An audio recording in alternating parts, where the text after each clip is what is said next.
சிரிக்கிறத பார்த்தா இது உன் வேலையா? ஆமா ஜமீனையா, நான் தான் அவனுக்கு மனநலம் பாதிக்கப்பட வச்சேன்.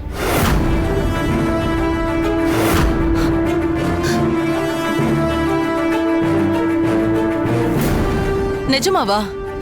ஆமா, நந்தினியோட கஸ்டடியில இருக்கிற வரைக்கும் நிஜமாவே அவன் மனநலம் பாதிக்கப்பட்டு இருக்கிற மாதிரியும், அவனை நந்தினி எப்போ ரிலீஸ் பண்றாளோ அதுல இருந்து சரியா அரை மணி நேரத்துல அவனுக்கு நல்லபடியா தெளியற மாதிரி நான் பண்ணிட்டேன்.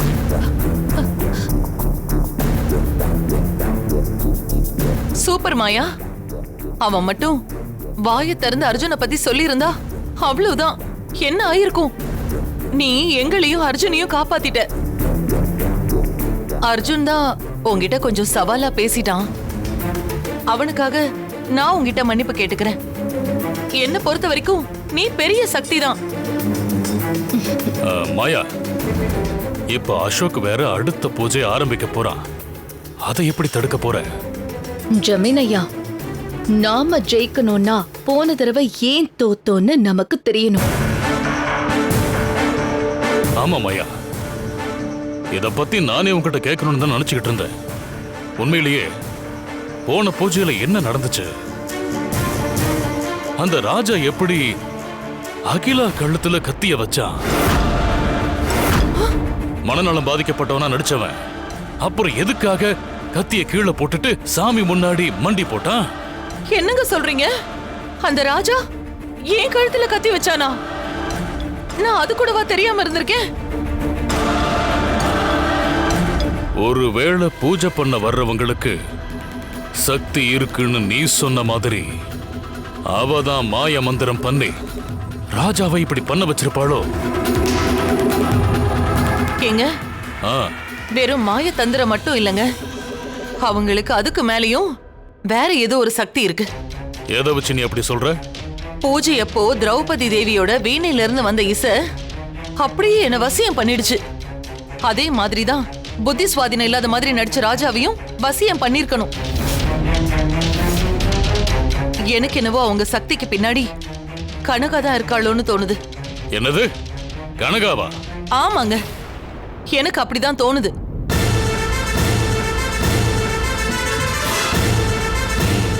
இருக்கலாம்.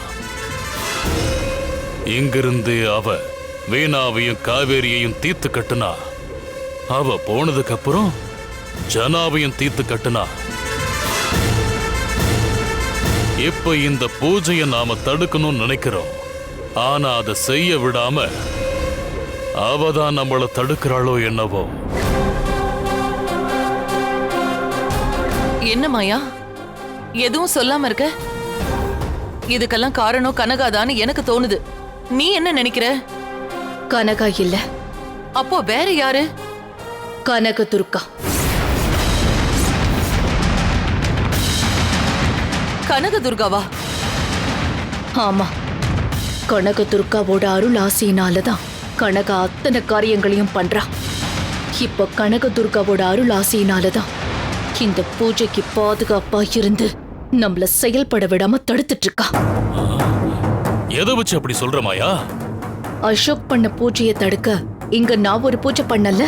ஆமா, அர்ஜுன் அனுப்பின ராஜாவ தான் மந்திர சக்தியால ஏதாவது செஞ்சிருவாளோன்னு நினைச்சுதான் திரௌபதி தேவியை கட்டுப்படுத்த நான் பூஜை ஆரம்பிச்சேன். ஆனா அவ ஏன் சக்தியை கட்டுப்படுத்திட்டா.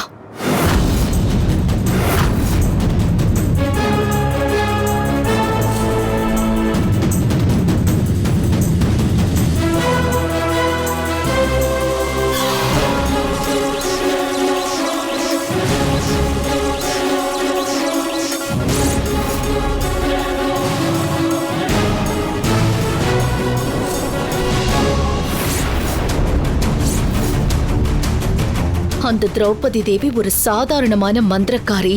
அவளாலலாம் என்ன கட்டுப்படுத்த முடியாதே. அப்புறம் எப்படி அவ என் சக்தியை கட்டுப்படுத்துறான்னு யோசிச்சேன். அப்பதான் எனக்கு ஒரு போன் கால் வந்துச்சு.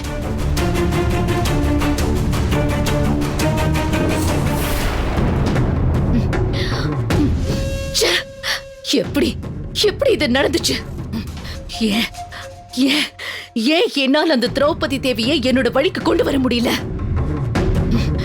இவ்ளோ பவர் உள்ள நான் ஒரு சாதாரணமான மனுஷிக்கிட்ட தோத்து போயிட்டேன். இதெல்லாம் எப்படி நடந்தது?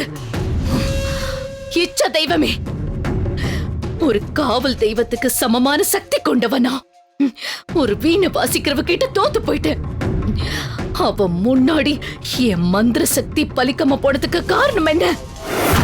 அது எனக்கு இப்பவே தெரிஞ்சாகணும். இச்ச தெய்வமே, எனக்கு உண்மையை காட்டி கொடு.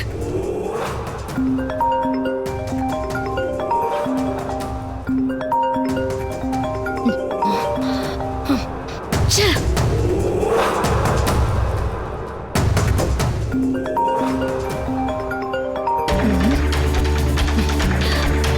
ஏய், யார் அது? அறிவில்ல உனக்கு? ஒரு தடவை காலை கட் பண்ணா திரும்ப கூப்பிடக்கூடாதுன்னு தெரியாத உனக்கு? மாயம்மா, நான் தான் கோபால் பேசுறேன். ஒரு முக்கியமான விஷயம் சொல்லணும். அதுக்காக தான் திரும்ப திரும்ப கால் பண்ணிக்கிட்டு இருக்கேன். அப்படி என்ன முக்கியமான விஷயம்? உங்க வீட்ல இருந்த கௌரி திடீர்னு காணாம போயிட்டான்னு சொல்லிட்டு அவளை தேடி கண்டுபிடிக்க சொல்லியிருந்தீங்கல்ல. நானும் அவளை ஊர் முழுக்க தேடி பார்த்தேன். நீங்க சந்தேகப்பட்ட மாதிரி அவ கனகதுர்கா கோவில்ல தான் இருக்கா. நான் நினைச்சது சரியா போச்சு. என் சக்தியால அவ இருக்கிற இடத்தை தெரிஞ்சுக்க முயற்சி பண்ணேன். ஆனா அவளை கண்டுபிடிக்க முடியல. என்னோட சக்தி நுழைய முடியாத ஏதோ ஒரு இடத்துல தான் அவ இருக்கணும்னு நினைச்சேன்.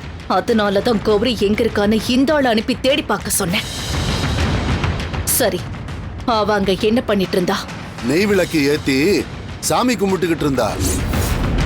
அப்ப கோவில் பூசாரி கௌரி கிட்ட போய், என்னம்மா வீட்டுக்கு போகாம இங்கே இருக்கேன்னு கேட்டாரு. அப்ப அவ என்ன சொன்னா தெரியுங்களா?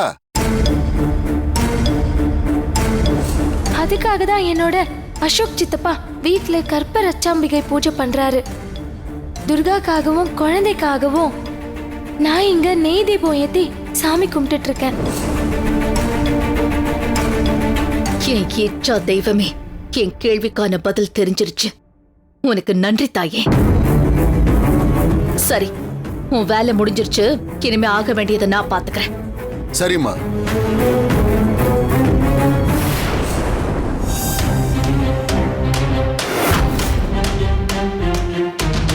கௌரி கனகதுர்கா கோயில்ல விளக்கேத்தி சாமி கும்பிடுறதுனால அந்த அம்மனோட அருள் உன் சக்தியை கட்டுப்படுத்திருச்சுன்னு சொல்றியா? என்னால நம்ப முடியல மாயா. ஆனா அதுதான் உண்மை. கோயில்ல விளக்கேத்தி வச்சா அந்த அம்மனோட அருள் கிடைச்சிருமா? அப்படி பார்த்தா நான் கூட பல தடவை கோயில்ல விளக்கேத்தி இருக்கேன். ஆனா எனக்கு ஒரு தடவை கூட அந்த அம்மனோட அருள் கிடைச்சதே இல்லையே. கௌரி விளக்கேத்தினதும் அம்மன் அவளுக்கு உதவி பண்ணிடுச்சா? இதெல்லாம் என்னால ஏத்துக்க முடியல. அகிலம்மா, நான் சொல்றேன்னு தப்பா எடுத்துக்காதீங்க. கௌரியும் நீங்களும் ஒண்ணு கிடையாது. கௌரி உங்கள மாதிரி சாதாரண பிறப்பும் கிடையாது. அதோட அவளுக்கு இயற்கையாவே அம்மனோட அருள் இருக்கு. அது மட்டும் இல்ல, அவ ஒன்னும் கோவிலுக்கு போய் தானா விளக்கேத்தல. எந்த சாமியார் அசோக கர்ப்ப ரக்ஷாம்பிகை பூஜையை செய்ய சொன்னாரோ அதே சாமியார் தான் கௌரியையும் கோவிலுக்கு போய் விளக்கேத்த சொல்லிருக்காரு. அப்படின்னா என்ன அர்த்தம்? கௌரி செய்யறது சாதாரணமான பிரார்த்தனை இல்ல, சாப விமோச்சன பிரார்த்தனை. இங்க அசோக் நடத்துற பூஜை தடப்படக்கூடாதுங்கிறதுக்காக தான் அவளை அவர் விளக்கேத்த சொல்லிருக்காரு. அப்படின்னா கோவில்ல கௌரிய விளக்கேத்த விடாம தடுத்தாதான் இங்க உன் சக்திய வச்சு அசோக் பண்ற பூஜையை தடுக்க முடியும். அப்படித்தானே? ஆமா, அந்த கௌரிய கோவில்ல இருந்து விரட்டி அடிக்கணும். அப்பதான் நாம நினைச்சதை சாதிக்க முடியும். சரி மாயா, நீ இங்கிருந்து பூஜை ஆரம்பி. அந்த கௌரிய நாங்க பாத்துக்கிறோம். ஜமீன் ஐயா, இந்த தடவை நம்ம ஜெயிச்சே ஆகணும். அதுக்கு நான் சொல்றது நடந்தே ஆகணும். கண்டிப்பா மாயா.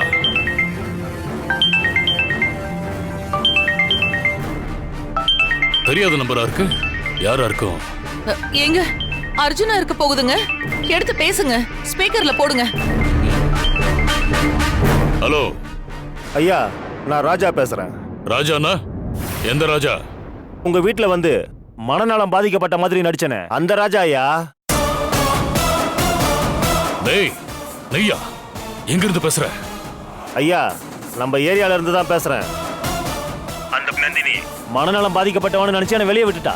அதெல்லாம் தெரியும். சரி சொல்லு, இப்போதுக்கு கால் பண்ண? இல்லைங்க ஐயா, வேலை கொடுத்த அர்ஜுன் சாருக்கு ஃபோன் பண்ணேன். நாட் ரீச்சபிள்னு வந்துச்சு. ஏதாவது அவசரம்னா அப்பா நம்பருக்கு ஃபோன் பண்ணுன்னு உங்க நம்பரை முன்னாடியே கொடுத்துருந்தாருங்க ஐயா. அதான் உங்களுக்கு ஃபோன் பண்ண ஐயா. உன்னை வெளியே அனுப்பிட்டு உன்னை வேவு பார்க்க போறாயா? கவனமாரு. ஐயா போலீஸ்ல ஒரு மேட்டரே கிடையாதுங்க ஐயா. அவங்கள எப்படி சமாளிக்கணும்னு எனக்கு நல்லாவே தெரியுங்க ஐயா. ஐயா வெளியில வந்துட்டேன் ஐயா, சும்மா இருக்க முடியல. ஏதாவது வேலை இருந்தா கொடுங்க ஐயா. கத்தி எடுக்க சொல்லி கையை அரிச்சுக்கிட்டே இருக்குங்க ஐயா.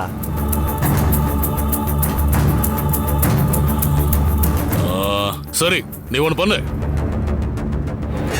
நம்ம ஊரு கனகதுர்கை அம்மன் கோயிலுக்கு போ. அங்க கௌரின்னு ஒரு சின்ன பொண்ணு இருப்பா. அவளை அங்க இருக்க விடாம துரத்தி அடிக்கணும். அதுவும் இப்பவே செய். என்னையா நீங்க ரொம்ப சின்ன வேலையா கொடுக்குறீங்க? ஏய், நீ நினைக்கிற மாதிரி இது ஒன்னும் சின்ன வேலை இல்லடா. முதல்ல நான் சொன்னதை செஞ்சு காட்டு.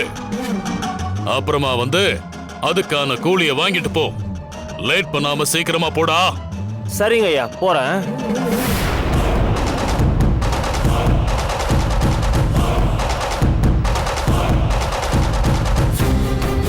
மாயா, நீ சொன்னபடியே எல்லாம் செஞ்சுட்ட. இனிமே எந்த ஒரு தடங்களும் இல்லாம நீ இங்க உன் பூஜை ஆரம்பிக்கலாம். நல்லது ஜமீனையா.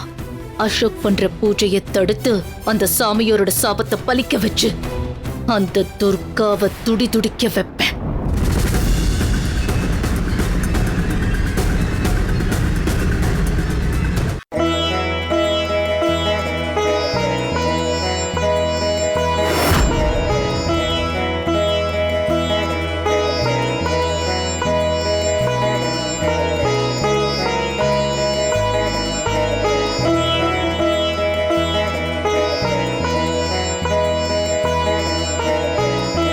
அசோக், சாமி, பஞ்சபூதங்கள்ல ஒன்னான அக்னிக்கான பூஜையை நல்லபடியா செஞ்சு முடிக்கணும். சரிங்க சாமி. அசோக், நான் திரும்பவும் சொல்றேன், பூஜையை சரியான நேரத்தில் ஆரம்பிச்சாலே பாதி பிரச்சனையை குறைச்சிடலாம். எல்லா ஏற்பாடும் தயாரா இருக்குல்ல? எல்லாமே தயாரா இருக்கு சாமி. ஆனா பூஜை செய்யறதுக்கான சுமங்கலி பொண்ண இன்னும் காணுமே. 10 நிமிஷத்துக்குள்ள வந்துடுவாங்க சாமி. இன்னும் 10 நிமிஷமா? ஏன் சாமி இப்படி கேக்குறீங்க? நல்ல நேரம் முடிய போதா என்ன?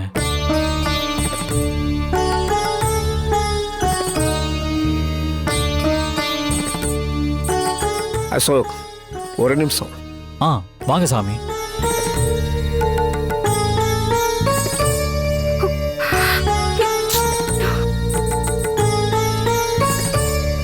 சொல்லுங்க சாமி. அசோக், நான் எதுக்கு அவசரப்படுறேன்னா, நாம செய்யற பூஜையை பார்த்து துர்காவுக்கு சந்தேகம் வந்துருச்சு. என்ன சாமி சொல்றீங்க?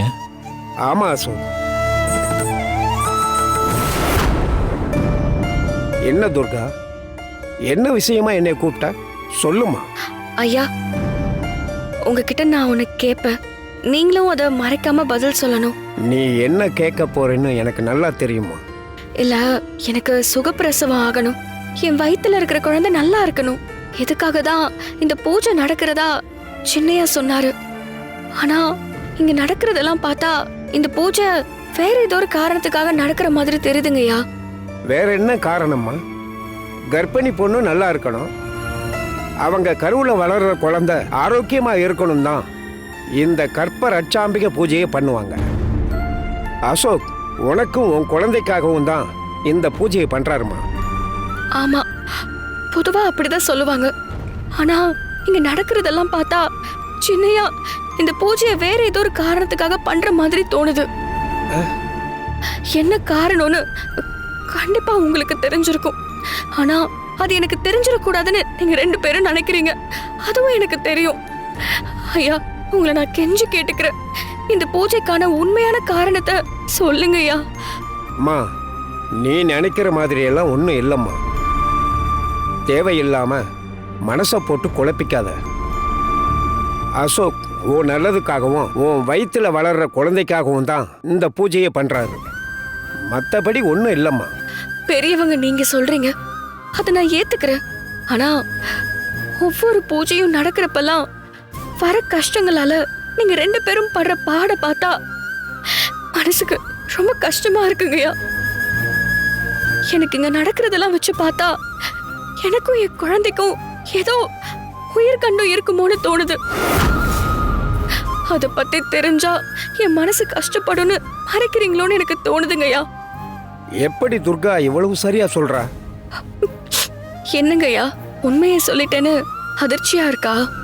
ஆஹா, சொல்லுங்கய்யா. அம்மாடி துர்கா, நீ நினைக்கிற மாதிரியெல்லாம் ஒன்றும் இல்லைம்மா. நான் சொல்றத நம்புமா. இப்பவும் எனக்கு நம்பிக்கை வரலங்கய்யா. சரி, கர்ப்ப ரச்சாம்பிகை அம்மன் மேல சத்தியம் பண்ணுங்க, அப்ப நான் நம்புறேன்.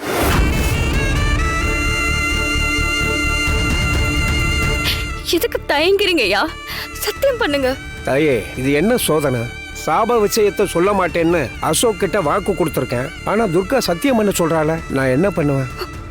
ஐயா, நீங்க தயங்குறத பார்த்தாலே உண்மைய மறைக்கிறீங்கன்னு தோணுது. அது என்னன்னு சொல்லிருங்கய்யா. அம்மா, அப்படியெல்லாம் ஒன்றும் இல்லைம்மா. அப்ப சத்தியம் பண்ணுங்க. பொய்மையும் வாய்மை எடுத்த குறை தீர்ந்த நன்மை பயக்கும் எனின் அப்படின்ற குரல்ல கெடுதல் நடக்காம இருக்கிறதுக்காக பொய் சொல்லலாம்னு வள்ளுவரே சொல்லியிருக்கார். அதனால துர்கா கிட்ட சத்தியம் பண்ணா ஒன்றும் தப்பு இல்லை. தெய்வீக விஷயத்துல நான் யாருக்கிட்டையும் சத்தியம் பண்றதில்லம்மா.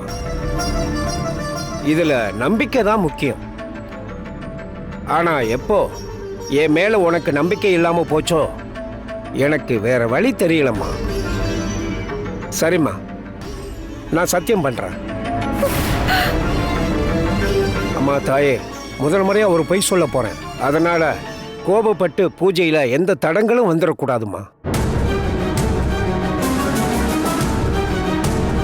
நான் கும்பிடுற இந்த கற்ப ரட்சாம்பிகை அம்மன் மேல வேண்டாங்கய்யா, நீங்க சத்தியம் பண்ண வேண்டாம். வேற வழி தெரியாம தான் உங்களை சத்தியம் பண்ண சொல்லி கேட்டு என்ன மன்னிச்சிருங்க. நான் உங்களை நம்பலனா கனக துர்க்கையே நம்பலன்னு அர்த்தம். என்ன மன்னிச்சிருங்கய்யா.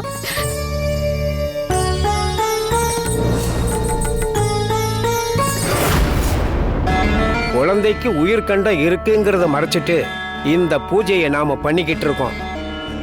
மறுபடியும் துர்காவுக்கு சந்தேகம் வர்றதுக்கு முன்னாடி நாம இந்த பூஜையை முடிக்கிறது நல்லது. ஆமா சாமி, பூஜை நல்லபடியா முடிஞ்சு முனிவரோட சாபம் விலகிற வரைக்கும் இந்த விஷயம் துர்காவுக்கு தெரியாம பாத்துக்கணும்.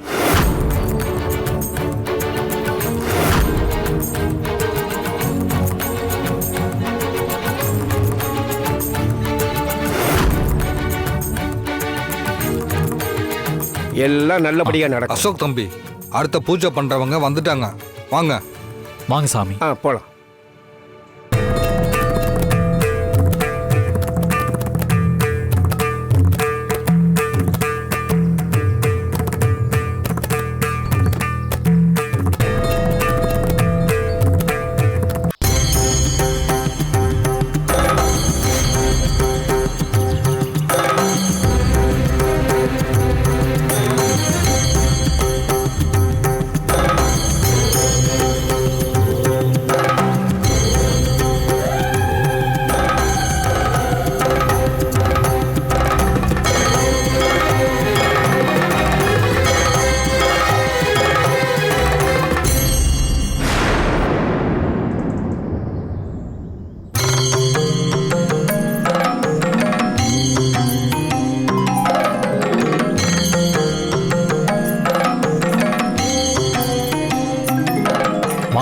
வணக்கம். வணக்கம். வணக்கம் பெரியப்பா, இவங்க தான் அக்னி பூஜை பண்ண போறவங்க. திருவண்ணாமலையில இருந்து தீபம் எடுத்துட்டு வந்திருக்காங்க. பேரு அபிதா குஜலாம்பாள். வணக்கம்மா. உங்களை தான் எதிர்பார்த்து காத்துக்கிட்டு இருக்கோம். நீங்க வந்ததுல எங்களுக்கு ரொம்ப சந்தோஷம். நல்ல நேரத்துக்கு வந்தீங்க, வாங்க. அம்மா தாயே, இவங்களை பார்க்கறப்போ திருவண்ணாமலையில குடிகொண்டிருக்கிற அந்த பராசக்தியின் ரூபமான உண்ணாமலை தாயே நேரில் வந்த மாதிரி இருக்கு. நம்ம வீட்டு பூஜைக்காக சிரமம் பார்க்காம வந்திருக்காங்க. அவங்களுக்கு ஆரத்தி எடுத்து வீட்டுக்குள்ள கூட்டிட்டு போங்க.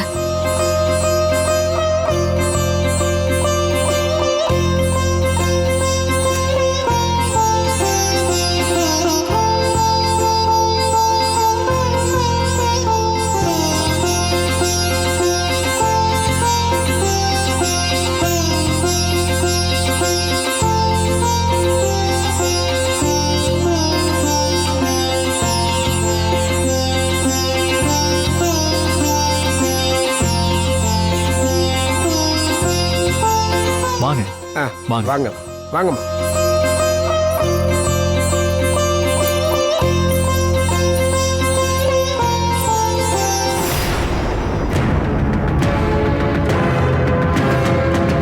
கேங்க, இங்க பூஜையை ஆரம்பிக்க போகுது. ஆனா நீங்க இன்னும் எதுவுமே பண்ணாம இருக்கீங்க. அந்த கவலை உனக்கு எதுக்கு? கொஞ்ச நேரத்துல ரவுடி ராஜா கௌரிய கோயிலிருந்து துரத்தி விடுவான். அவன் கௌரிய விளக்கேத்த விடாம தடுத்தாதான் இங்க பூஜையை நிறுத்த முடியும். அவன் இந்நேரம் வேலையை ஆரம்பிச்சிருப்பான். கூடிய சீக்கிரம் நல்ல செய்தி வரும் பாரு.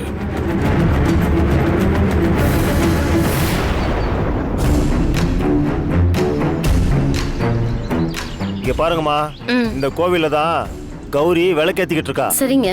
அவ பக்கத்துல போய் நீங்களும் நெய் விளக்கேத்துற மாதிரி நடிச்சு நேரம் பார்த்து இந்த பாட்டில் இருக்கிற எண்ணெய தெரியாம கொட்டுற மாதிரி அவ பக்கத்துல கொட்டி எரிய விட்டுருங்க. அந்த இடமே தீ பிடிச்சு எரியணும். அத பார்த்து அந்த கௌரி அலறி அடிச்சுக்கிட்டு ஓடணும். புரியுதா? சரிங்க. போங்க, சீக்கிரம் போங்க.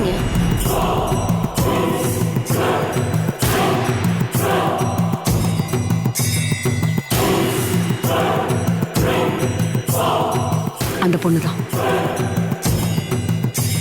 அது நிக்கிற பாரு.